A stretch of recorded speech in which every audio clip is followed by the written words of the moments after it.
ରାଶିର ଭାଗ୍ୟ ଚମକି ଉଠିବ। ପ୍ରଭୁ ଶ୍ରୀକୃଷ୍ଣଙ୍କ କୃପାରୁ ଏମାନଙ୍କ ଭାଗ୍ୟର କବାଟ ଖୋଲିବାକୁ ଯାଉଛି। ଏମାନଙ୍କର ସମସ୍ତ ଇଚ୍ଛା ଏବେ ପୂରଣ ହେବାକୁ ଯାଉଅଛି। ଏହିଥର ଦୋଳ ପୂର୍ଣ୍ଣିମା ଫାଲ୍ଗୁନ ମାସ ଶୁକ୍ଳପକ୍ଷ ଦଶମୀ ତିଥିରେ ପଡ଼ୁଅଛି। ଏହି ଶୁଭଯୋଗ ବନୁଅଛି, ଯାହାର କାରଣରୁ କିଛି ଲାଭ ଏହି ରାଶିମାନଙ୍କ ଉପରେ ପଡ଼ିବାକୁ ଯାଉଛି। ଏହିଥର ଦୋଳ ପୂର୍ଣ୍ଣିମାରେ 4ଗୋଟି ଗ୍ରହ ଏକା ସାଙ୍ଗରେ ମକର ରାଶିରେ ମଙ୍ଗଳ, ଶୁକ୍ର ଏବଂ ଶନିଙ୍କର ଯୁକ୍ତି ବନୁଅଛି, ଯାହା ପଛରେ ଏହି ଦୋଳ ପୂର୍ଣ୍ଣିମା ଖାସ୍ ବନୁଅଛି।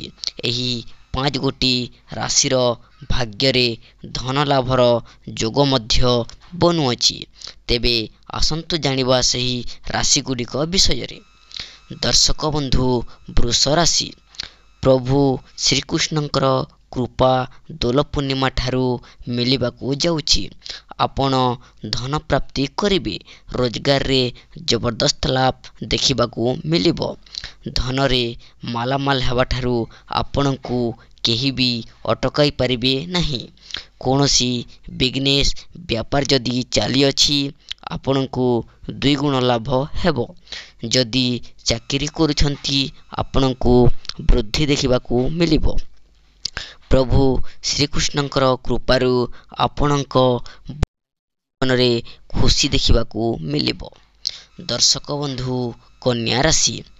ଏହିଥର ଦୋଳ ପୂର୍ଣ୍ଣିମା ପରଠାରୁ ଭଗବାନ ଶ୍ରୀକୃଷ୍ଣଙ୍କ କୃପା ଆପଣଙ୍କ ଉପରେ ବର୍ଷିବାକୁ ଯାଉଛି। ଏଥିପାଇଁ ଦୋଳ ପୂର୍ଣ୍ଣିମା ପରଠାରୁ ଆପଣ ଧନରେ ମାଲାମାଲ ହେବାକୁ ଯାଉଛନ୍ତି। ପ୍ରଭୁ ଶ୍ରୀକୃଷ୍ଣଙ୍କ କୃପାରୁ ଆପଣଙ୍କ ଭାଗ୍ୟ ଚମକି ଉଠିବ। ଯଦି ଆପଣ ଏହି ସମୟରେ ନୂଆ ବିଜନେସ୍ ଆରମ୍ଭ କରିବାକୁ ଚାହୁଁଛନ୍ତି କିମ୍ବା ଚାକିରିରେ ପ୍ରମୋସନ୍ ହେବାକୁ ଚାହୁଁଛନ୍ତି, ତେବେ ସେଥିରେ ବୃଦ୍ଧି ଦେଖିବାକୁ ମିଳିବ। ଦର୍ଶକ ବନ୍ଧୁ, ସିଂହ ରାଶି।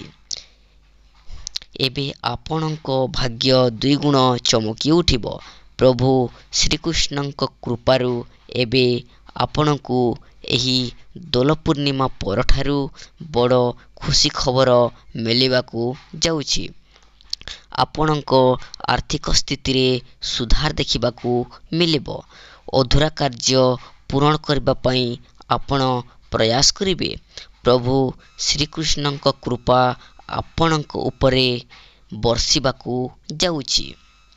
ଦର୍ଶକ ବନ୍ଧୁ, ତୁଳା ରାଶି। ଆପଣଙ୍କ ଉପରେ ପ୍ରଭୁ ଶ୍ରୀକୃଷ୍ଣଙ୍କ କୃପା ବିଶେଷ ଭାବରେ ବର୍ଷିବାକୁ ଯାଉଛି।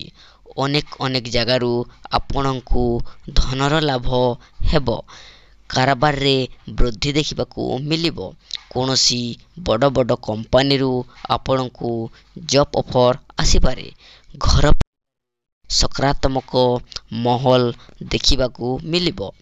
ଆପଣ ନୂଆ ଘର, ନୂଆ ଜମି କି ନୂଆ ଜାଗା କିଣିପାରନ୍ତି।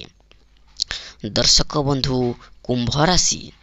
ପ୍ରଭୁ ଶ୍ରୀକୃଷ୍ଣଙ୍କ କୃପାରୁ ଏହି ଦୋଳ ପୂର୍ଣ୍ଣିମା ଦିନଠାରୁ ଅନେକ ଜାଗାରେ ଧନର ଲାଭ ଦେଖିବାକୁ ମିଳିବ। ଆୟରେ ମଧ୍ୟ ଜବରଦସ୍ତ ଲାଭ ହେବ। ଆପଣଙ୍କ ଅଟକି ରହିଥିବା କାମ ସମ୍ପୂର୍ଣ୍ଣ ହେବ। ଆପଣଙ୍କ ଲୋନ୍ ମଞ୍ଜୁର ହେବ।